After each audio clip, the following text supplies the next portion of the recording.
against the Immortal VP. Naku, lakad mo matchups for him, but right now Dragonite's good. You can just get an early blink dagger. They can push into these towers, so they're going to go for the Viper. They really want Viper. Want to be able to create range from that. Viper's very Shadow Fiend lane actually.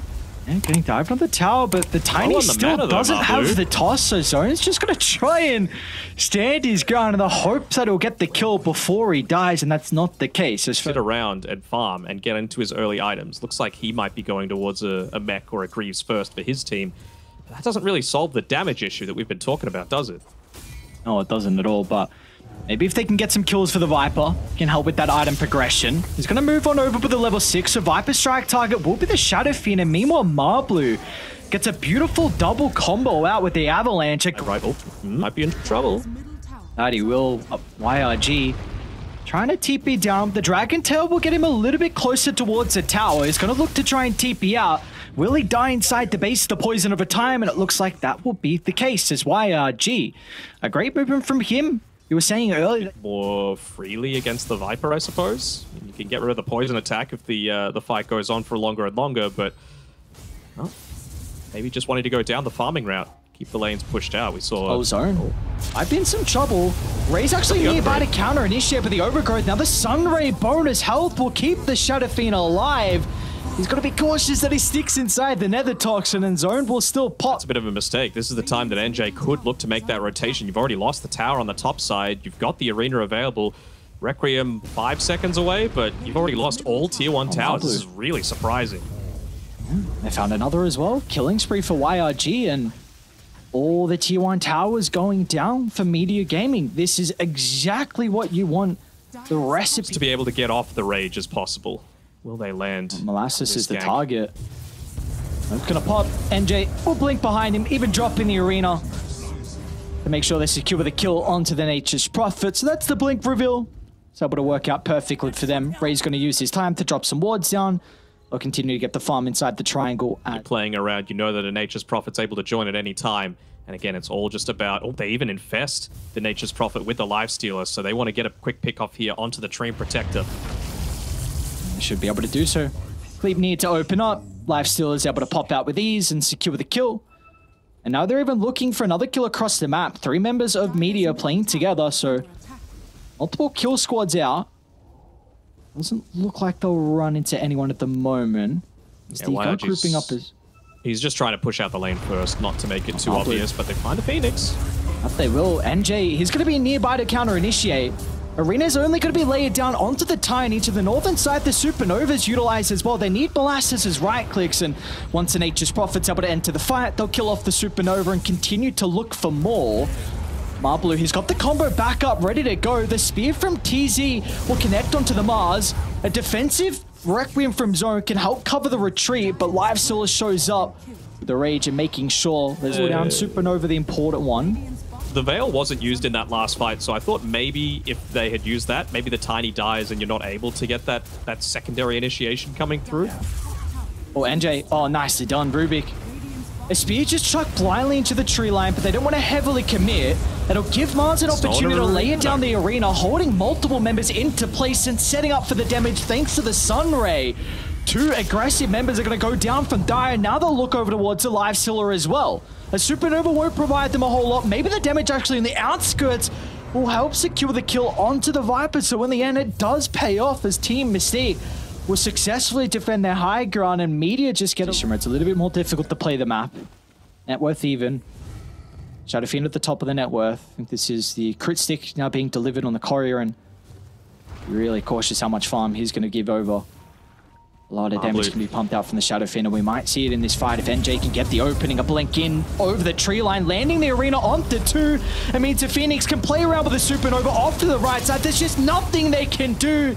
That's a team fight combo they're hoping for, but they've only brought down 1 member. The Tiny's going to be killed off the start. This could be the opening now for Dire. With all the ultimates on cooldown, the Lifestealer feels like he can chase on forward for NJ, but it will leave Molasses vulnerable to the Shadow Fiend right clicks, as in the end, he's the only one that's got a good one. Vipers is pretty decent. It's a big one. YRG, oh, the haste pop is going to be able to dodge the Spirit now. Marbu's into counter initiate. All of Dire going to show up for the team fight. They'll try and play around, but they're going to be cautious with the Supernova locked in the middle. There's going to be no escape for Molasses. Now they can turn their attention over towards the Rubik. Lifesteal is the real here. big carry, the damage source is the Lifesteal, and he's showing up to the party. An easy chase down on the zone. Shadow Fiend. Is that the only kill they're going to be able to net, though? Marblue Overawed and panicked in that situation. I know if I'm in that situation, A, I don't dodge that spear off the back of a haste rune, and B, I'm probably popping that Guardian Greaves a lot sooner. Marblue. That's a deep attempt to try and lay down the toss, but Radiant is starting to respawn. NJ with the TP in off to the left side. This Rage is about to expire, so he's going to try and find an Infest target. IRG, hang on, don't move, brother. Stay in this little hidey hole. Step too far out because you go to the right. There's a sentry there, but instead they want to go for the kills. YRG, he actually moves in with the combination of the Lifesteal. They'll target down with the tree and protect it, but they don't have the damage at the moment until Molasses TP's into the middle, tries to bring down NJ, but the Bulwark protecting him for the moment. NJ will finally go down as turns his target over towards the Phoenix, but the Rage has expired. The Dragon Tail holds him in, and the Lifesteal will finally be killed off. A big one for Team Mystique to find. Wasn't a long enough. This is a perfect place to take a team fight. See that be the case. Scan connects, but they got to go. Roche is soon to fall. Someone's going to enter the pit, but the Aegis will be picked up for the Lifesteal. Now he's going to turn his attention over towards the Shadow Fiend, but an Overgrowth will protect Zone so he can step out to get the right clicks going, but he will still tick out. Molasses' right clicks killing off the Shadow Fiend, and Adaya, they can look for the rest of the cores as well. On towards the Dragon Knight. He won't be long for this world. Ray will look to TP, and the Spear's going to cover that. Simultaneously, it also takes away the Aegis advantage. Adaya come out in top, getting Roshan and multiple kills on the board. Yeah, I'm a little perplexed, honestly, that it took them that long to get inside the Roche pit. They knew it was going on. They had the scan happening. You have multiple heroes with Blink Dagger and Ray. The boys on Meteor. Trying to see if Radiant step out a little bit too far. Smoking the double back in. Marblue is just waiting for that opportunity to jump. It's going to be NJ that starts instead. Is the Viper the target they really want to try and blow up? They'll secure the kill. They're going to turn towards a Lifesteal, but they just don't have the capability to bring him down. He's A-okay to stand his ground and continue the right click, but the rest of the Dire members are not so fortunate. And now they'll turn their attention over to the carry of Meteor Gaming and try and get the finishing member. Is that kind of the target for Marblue, is speaking about the Tiny? We'll be in a position to pop the smoke. Looks like he's not going to be able to escape with his own life. So we'll be forced to reposition the blink up shortly, but the Rubik, well, he'll be the one that actually goes down in the river. Tiny will get out. So just one kill. EK ultimate activated. This tower will not be long for the world. Don't forget the Manta as well. He's able to just roam around wherever he wants. We'll be able to run into YRG. Is there going to be anyone else from Team Mystique to connect? And oh, you bet there will. NJ, along with the Phoenix, to dive over on the higher ground to help give that extra hand, extra assistance. Across the map, though, we see that the Lifesteal doing a lot of damage onto the bottom tower, but they've got to start to come back. They do. They got to do something that they didn't even pop the glyph. Very, very odd move coming through here. Is great nice force start, but now they're grouped inside the arena, and the BKB is not going to protect you from the right clicks as they've found the items now. Team Mystique, a couple of fights going their way, and the DK is just running back in a creep. Going for tier 4s. He didn't TP, he's just running back. He's finally going to get back to his team, but it's pretty sus that they see a creep running around randomly. Okay, what's going on here? What's going on? There's just a random creep, and instead they're going to go for the heroes that will reveal themselves. Supernova in the middle of the fight, but no one's looking to deal with the Supernova. The double spear sets up perfectly for the egg to blow up, and that's just game. A couple of one fights in a row for Team Mystique will net them game 1. Woo, they're calling it. Even though the creeps aren't in the base, no buybacks, nothing available for them. To me, MVP of this game is NJ. I think he just, the high ground radar, but yeah, I mean, they could also shift the DP to the offlane and go, yeah, there you go, Ember Spirit. Break the bushwhack if you're on point. There's a lot of different routes that the Wyvern has to be able to have his impact in this game. You actually might be in a bit of trouble here, Marblue, with that last Acorn shot, but Ray's going to be able to fly over the tree line. Axe is not enough. They're going to go for the dive. They'll reapply the slow and the bushwhack damage over time. Nice dodge. Be able to find first blood. Dodges at the hook as well, so Marblue gets the solo experience. He's probably going to look to go deny himself. He should get there before the Wyvern respawns and TPs in to claim that experience. So top lane, Already a good start for Radiant. Looks like bottom lane is... Actually feel impactful, but he's, in my opinion, like a non-contributor, basically, if he doesn't have at least the Blink BKB. Is there some trouble here? Molasses another round of the axes. Ray, I think he was trying to pull the wave to get the equilibrium back underneath the tower. Not as well known across the world. Should be. Oh, it definitely should be. Ray top lane should end up going down. This lane's starting to get pretty out of hand here. 3 kills now between the Beastmaster and the Hoodwink. Yeah, I mean, I'm the biggest Wyvern simp you'll ever meet, right? But it's like, so it just makes Pudge's life even more difficult.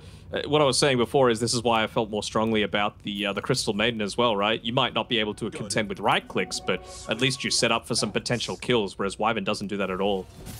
They could be in trouble. Lesh has a haste rune and he's already activated it. Starting to make his way top. The Nature's Prophet's even got to consider about TPing. He'll actually cancel that one. Just expecting the Leshrac to have plenty of damage by himself, so they won't need the... Close to the phase boots as well, so yep, Zone's off to a great start, but it's just how can he look to put his mark on this game? Is once again, Pudge actually going to be able to find a hook under the tower. They might be able to turn it though. Molasses with the Roar should help get some distance away. Nature's Prophet's going to TP in as well, as the Court Embrace will do nothing but keep the Pudge into place, and now they'll even be able to lock into Ray. Nature's Call now means that there's plenty of creeps to help with the push, so this is going to be the first tier 1 tower of the game going towards Meteor. Now this game it's expected. Last game I wasn't expecting them to be able to get all 3 tier 1 towers at a super early state, but I mean again, the fact that NJ came mid but didn't pop the Exo, I'm a huge fan of it, right? Because he has the mechanism, he's still very, very hard to take down, but it still enables you to get a little bit more of that team fight, that map control for yourself. So yeah, I'm really expecting to see him. I wonder where he does play next. Oh, actually, he's getting Ghana. What? All right, NJ, Law inside the river. Nothing Ray can do. He'll let that's a creep. Curse, but it's a creep. My friend. 100 to try and pick him off, but well, they won't be able to do that. Far, though. No, I think it's fine. Zone and DWQ. They're gonna try and get something out of this. They're gonna play the distance game though. Zone away as far as possible to make sure he doesn't get brought down. They're gonna turn their attention over to the task with a late hook. Close from Pudge to keep his support alive, but unfortunately not enough. But pushing in top tower with a Midas, by the way, so he's even setting himself up to scale into the later stages. See how much farm he's been able to pick up, closing in on the Gleipnir for the Nature's Prophet. Close. Then, what a damage on a YRG. Bloodstone's still on cooldown for a little bit of time. They actually might be able to blow him up as Dire. That is a huge kill for them to find. They might lose the Pudge down bottom though. Molasses in combination with the Nature's Prophet. They're going to hold the Roar into the Dismember to make sure they can cancel that as soon as it is activated. As well across the map, they'll find their own kill, but it might come at a cost. The Zone can render on fall to continue to chase down onto Molasses' Beastmaster, but it's just Zone at the moment, and he won't get lucky with the chains. Goes into the boars instead, so Molasses can reposition out the safety. Now the Nature's Prophet, he's come back for revenge. He's got to respect NJ, however, with the Exorcism activated. They will be able to back away. Regardless, even though you don't get the kill onto the Ember, that is a big ultimate expended to no avail from NJ. It's going to be successful for Meteor. Pretty much the same timing as game 1 where they walked up higher ground. And the result of that lost team fight pretty much gave away the game. We'll see if that's going to be a similar case as Pudge just autos is into the middle. Wyvern's able to find an incredible curse onto 3, as now they can look to turn it over the other forces of Radiant. They're in trouble for the moment as YRG still can play around with a second life. They'll finally be able to bring him down, but can Radiant stick around to set up for round 2, as it doesn't look like it's going to be the case. YRG on his own devices here, but Dire are hesitant about continuing to go on forward, and BKB coming next for on his Pudge, and well, I like it. Again, though, I need more. It's just, can you stall it out long enough for you to be able to counter this? They've got the potential for it, sure, and it's still a really good Pudge and decent Wyvern game. Who they caught? Caught out NJ. It was a really nice attempt. They tried to silence the Beastmaster and just go straight for the TP, but Nature's Prophet had already casted his own teleport and could stop that with the Gleipnir, so a nice... You'd love to take a fight before Pudge is able to pick up that BKB. 3,100 gold in the bank, but all that gold is not going to help him. Is onto the carry they go, but a Cold Embrace, is it enough to keep him alive for the moment? YRG gets straight on top of him. And the Pulse Nova will tick him out. Easy 2 kills for Radiant to find. Now they can chain this into some objectives and probably even go high ground. It's just one of the big advantages of the Beastmaster, right? You might not have the great... Be caught out. This time they won't be able to secure the kill. They were lacking that +1 to get the damage or the control, so we'll get out of danger. Now completes the Chiron Sun, so we'll help a little bit more with his own survivability. Bit of extra damage as well. Can never hurt. They run into the triangle. EQQ with NJ. Able to kill off Marblue, but Nature's Prophet is just freely right-clicking. NJ a little bit hesitant about... You to extend this net worth lead. I'm not quite sure where they are at the moment.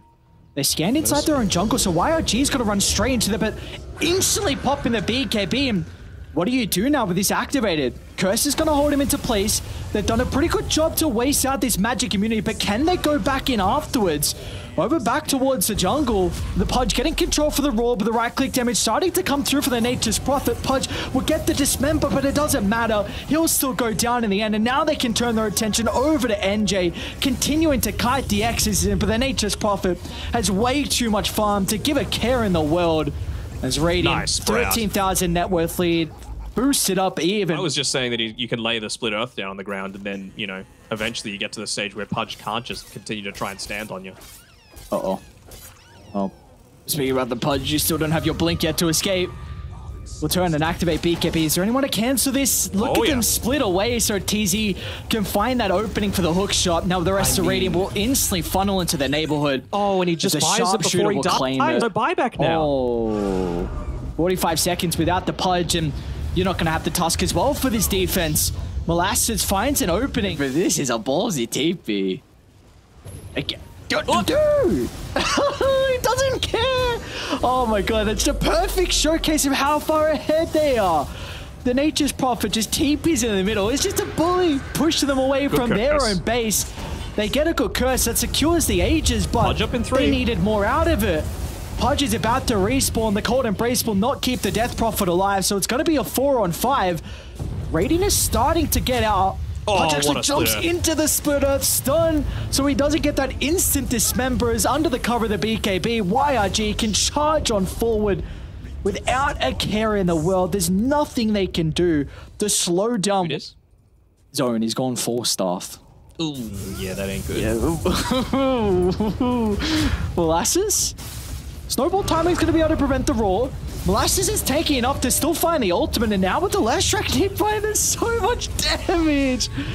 Ember gets blown up. He's even going to buy back to look to re-enter the fight, but can he get much out of this use of the buyback?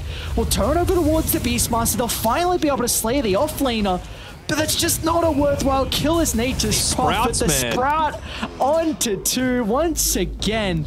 Always on point with the Sprout, and an ability you wouldn't expect to... Buyback as well. Top lane, Nature's Prophet. He's going to be in some trouble here. The rest of the team are really far away. Can he stay alive long enough for the boys to rotate? And you bet he can. Satanic activated, back to full health, repairs all the damage. And now they'll look to clean up. Penalizing Dire for making that aggressive attempt onto the Nature's Prophet, saying, no, no, no. There's nothing you can do to bring yourself back into this game, as Dire will call it quits, and we're going to a game 3. Don't really like quite so much, whereas the last track, at least you're doing some AoE damage. Okay. Okay. I think... Be in the mindset he needs to keep his life, and it looks like that's not the case. EQQ can telekinesis him back over to Zone's grasping hands as it's... Yep, come here. Thank you, brother. Hey, look, I made the rotation all the way down. Start top of the net worth, but... be a casualty of war with this smoke. They're going to be bringing 2 members. And in that smoke party is going to be the Shadow Fiend, so... they'll require out the SF damage to be able to secure the kill. With the Night Stalker Dark Ascension, they'll easily scout him out, ducking into the tree line. As there's going to be no escape across the map, though. There will be an invasion party inside Dire's own jungle. They're not going to have the damage at the moment to kill off DQQ. As now with the Pulverize from NJ, kills off TZ. Can they get him one more right click? He gets the kill anyway, but everyone's to make this attempt. They really want to keep that Siege Creep alive, not making the same mistake they made in game number 1. And they will do so. Ray's going to be the first one to lead in. Sets off for NJ. They'll glimpse the Primal Beast back, but he's already done his job. Holding Molasses is into place. Zone's going to try and charge up the Requiem, but the damage just isn't there at the moment. Molasses can stand strong. That's a big victory for Radiant. They have wasted out the Exo duration, so let's see if they're still going to be able to get the Tier 1 tower. I mean, that's the dream for a sniper, right? He just sat back and peeped away from it. And they might even look to try and take this team fight. EQQ going to be glimpsed back. Static Storm even lay it down as well, just to help secure the kill onto the Rubik. TZ, you know, no messing around, but Nemo Naga's even caught up to Rage. Do they have a way to cancel the TP? And that kill, just giving him the level 10, putting a point into the ultimate. A long cooldown, but a kill nonetheless. Wonder if they'll get the sense that they might have put down one of these Deep Observer wards as well, which, again, I don't think they're going to be very fast fingers coming through, I suppose. Oh, that ward inside of the Radiant Triangle. Ancient camp area, sorry. Just out of range of the Sentry ward. Oh, Blues. They have a Sentry? Oh, no. They're going to smoke and try and contest this. Blue to start. Gotta be cautious if they group up. Putting a lot of their attention over towards the Rick here, but they're not going to be able to bring him down. Now, Molasses can look to enter the fight off the back of the Exorcism, but he might not be strong enough to win this as NJ just goes straight towards the Sniper, pummel him into the ground. It sets up for Zone, and the Knight's not going to get the damage going. The Naga was able to wrap onto the backline and get some revenge, but it wasn't enough to turn the team fight into their favor. So they're still looking for more. Could be the disruptor. Who's this? Shrapnel build, so I quite like how he's skilling this game. Oh, Marblu, no. Oh, Bit too late to use the tricks of the trade to dodge the Sven stun, so Marblu will end up going down. Now, bottom lane, though, the Nightstalker, no, he's onto the Sniper. The glimpse will come out the last second. Can he get the Void off? That's still on cooldown. Great glimpse from TZ. It probably will cost him his own life, but that is a worthwhile sacrifice from the support. Very, very nicely done. Where's the tip? That's where you need the tip coming through from your teammate, letting you know you did a very nice job. And this is they're going back 4 in bottom. BKB. Sleeping Dart into the Exo committed. Oh, he should be able to secure the kill. I think that was just luck. He TP'd to the outpost, 6-second TP underneath his tier 1 tower, and that's exactly where Mystique were making that rotation through. Could they look to Song here? Maybe if they clumped up a little more, but they'll be able to get a free kill onto the Sven. Happy enough for that. They're playing the map really well, and I feel like a lot of this comes off the back of the Ricky. His scouting shenanigans and always just having that being utilized as a roam the triangle, trying to protect that power rune, but it's only a regen, nothing too crazy. They might feel like they're ready to go, but I really hope. Marblu, in combination with the Naga Siren, they're going to need some TPs coming out pretty goddamn fast, but it might be too late. Can they turn it back around, however? NJ's hesitant. Naga can look to use this song, but the rest of the boys are actually starting to make their way to top. Meteor and said they want to take the team fight. They'll turn their attention over to DQQ. An easy kill for them to find, or is it easy? The Pulverize protects the Rubik long enough for him to be able to escape. Another Naga Siren, she's the one that's in trouble. The trample will bring her down at the last second. Now NJ, he's looking for more, but he's got to double back. Hesitant because the rest of their team, they've come on over. Static Storm to lock him in. Molasses has shown up, and all of Meteor will be rewarded with getting the kill onto NJ. Beautifully done, coming fast enough to help take that team fight. What can you do?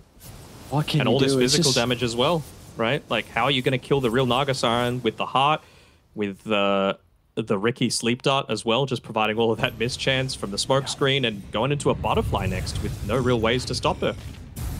Arc Ascension used just for a measly disruptor. They got the kill, but I don't know if that's even though the scan was on point. It's still going to give it over the Naga. I feel like he's going to play a lot more aggressively. Be able to Sleeping Dart the Nightstalker, but the rest of Dire are nearby. They're going to be cautious. Zone, he's going to try and charge up the Requiem straight on top of the Death Prophet. They'll slam her down to the ground and get an easy kill as a result of this, but they've got to be cautious though. Song does get stolen, so they can counter-initiate if Radiant want to take the fight off the back of this Song, and that won't be the case. They'll use it defensively to reposition. It's Mystique. Have to be happy with Exo popped. Do you really want it to run into this? It looks like they're going to wait for the Exorcism to spiral. Will they? NJ charges into the middle. Over towards an Arca sign, but they're only just tickling her. NJ's in trouble. Defensive use of the BKB. Now they can look to turn. With the help of the Pulverize, they're only starting to get the right-click damage going. They'll be able to deal with the first life. Finally secures the kill. Now where's the opening to go in afterwards? Night Stalker finds the jump. Now they can move over towards an Arca sign, but the support's getting controlled. It gives them an opening to try and deal with the carry, but the damage isn't there at the moment. Naga looks to turn onto the Shadow Fiend. The Death Requiem's not enough to kill off Radiant members. Maybe it's a Night Stalker that can turn it back around.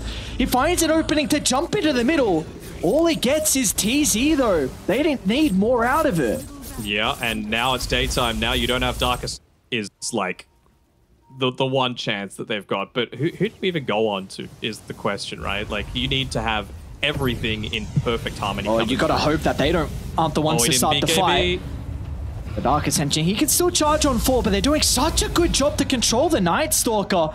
Another song will give them an opportunity to reset, but the rest of the team are backing off. But the Naga finds the opening for the Static Storm onto 2, and it's both the supports that they're going to be able to bring down.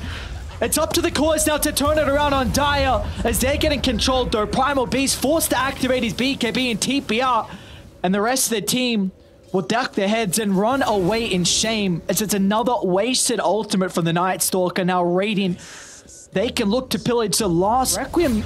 They can't. That's... But what can you do now? BKB's on cooldown. They'll just kite him. Darts there. In fact, they're even going to jump on top of him. Shadow Fiend's down, out for the count.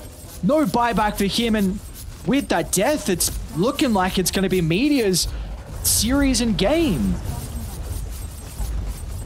Yeah, I mean, it's looking really strong. Even, you know, the Night Stalker, the ults haven't been perfectly on point, but he even went for the kill onto the Disruptor there after the Static Storm had already been used. I mean, that's the big thing that you're worried about in a lot of these team fights, and yeah, it's seems like there's really not too much that they can do. Mega Creep's picked up. Not even a potential to throw them back inside of the fountain. This Naga Siren is proving to be an exceptional pick. One last defense. That's all you've got left here.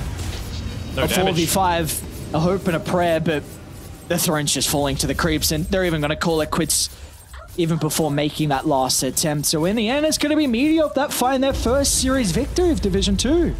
It is indeed.